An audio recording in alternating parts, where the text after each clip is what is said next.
You know, for the longest time, we looked up at the moon and saw a god. Then in the 60s, it became a finish line, right? We planted a flag, took some pictures, and we were done. But today, the moon is seen as something completely different. It's prime real estate. So let's get into this, because what's happening right now is this global scramble for the moon, and it is way more complicated than it looks on the surface. And that quote right there, that really gets to the heart of it. All the triumphant press releases you hear about returning to the moon for science and discovery, well, they're kind of hiding an uncomfortable truth. The stakes are unbelievably high, and the risks being taken, they might be even higher. So let's rewind a bit to Artemis I back in 2022. This was the big dress rehearsal, right? An uncrewed test flight of the Orion capsule.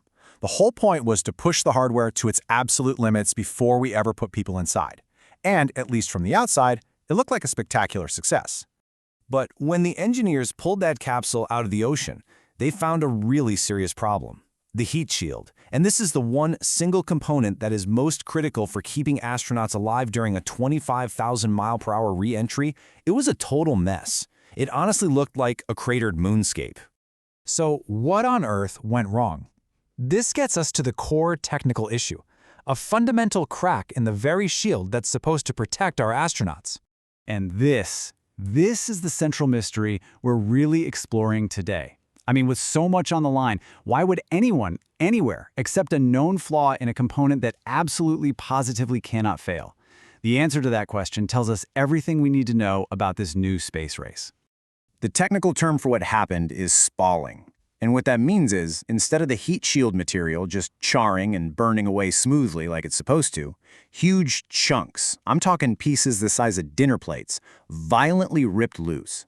Basically, gas built up inside the material and literally exploded off the side of the ship. So, what's the root cause? Well, it all comes down to a design change that was made to save time and money. As you can see here, NASA switched from the old, super reliable but very labor-intensive honeycomb structure to this new block architecture. That's where pieces are basically just glued on. And this new design is what allowed gas to get trapped and cause those explosive failures. And get this, instead of a hardware fix, the solution on the table is to just fly around the problem with a shallower, less stressful re-entry path. Now, for anyone who follows space history, that approach, it sounds terrifyingly familiar. It kind of brings back the ghost of one of NASA's absolute darkest days. This timeline here shows a really disturbing pattern. For years, NASA management kind of normalized foam strikes on the space shuttle. They called it an acceptable risk, a known flaw. It's a classic case of what's called organizational deviance, where a flaw that doesn't cause a disaster every single time starts to feel normal, maybe even safe. And then in 2003, that known flaw destroyed Columbia. Today, independent safety groups are warning that relying on a trajectory tweak to save a busted shield is the exact same kind of thinking. It's the normalization of a deadly risk.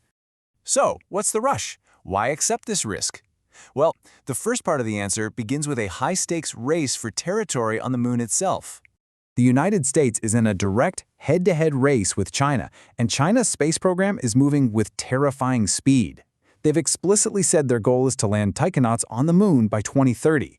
So from a political point of view, a delay of a few years to redesign a heat shield, that's a nightmare. Because every single day the US mission is stalled, China is getting further ahead, and they could potentially lock down the most strategic spots first. But what are they actually racing for? I mean, this isn't just about planting flags again. This is about a resource that, in space, is more valuable than gold: water ice. And it's only found in large amounts at the Lunar South Pole, which, of course, is the target for both countries. And this is exactly why that water ice is so critical. If you control the water, you basically control the gateway to the rest of the solar system. You can split it into hydrogen and oxygen, and boom, you've got rocket fuel. The moon becomes a cosmic gas station. Imagine launching a mission to Mars from the moon's weak gravity, with fuel just waiting right there for you. That's the dream. And NASA is afraid that if China gets there first, they'll set up exclusion zones and essentially claim ownership. But that geopolitical pressure, it isn't the only thing going on here.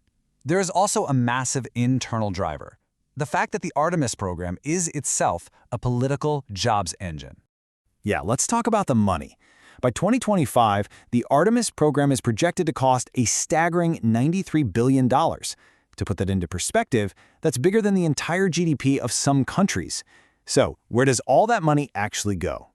Well, that money creates its own kind of gravity.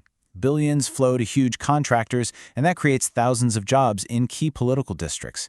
It's gotten to the point where Congress has actually mandated the use of old, expensive space shuttle hardware just to keep those production lines running. The program isn't just about exploration, it's a political machine built to spend money. And a machine like that has to be constantly fed, which means any delays are politically and financially unacceptable. So, with all this political and engineering pressure, it is so easy to forget what's really at stake here.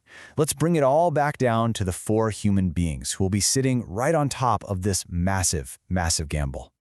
When Artemis 2 launches, its crew is going to travel 4,600 miles beyond the far side of the moon.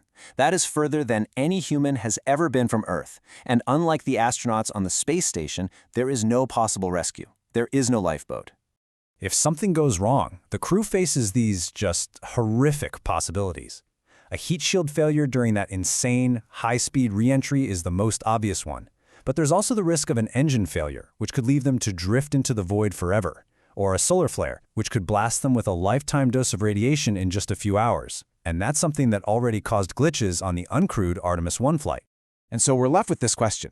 We are accelerating into this brand new era, using all of our incredible intelligence to build these amazing machines, but with known flaws baked right into them. NASA is gambling that their workarounds and redundancies will hold, but as that final countdown hits zero, you have to ask yourself, is the race for the moon's prime real estate truly worth the potential human cost?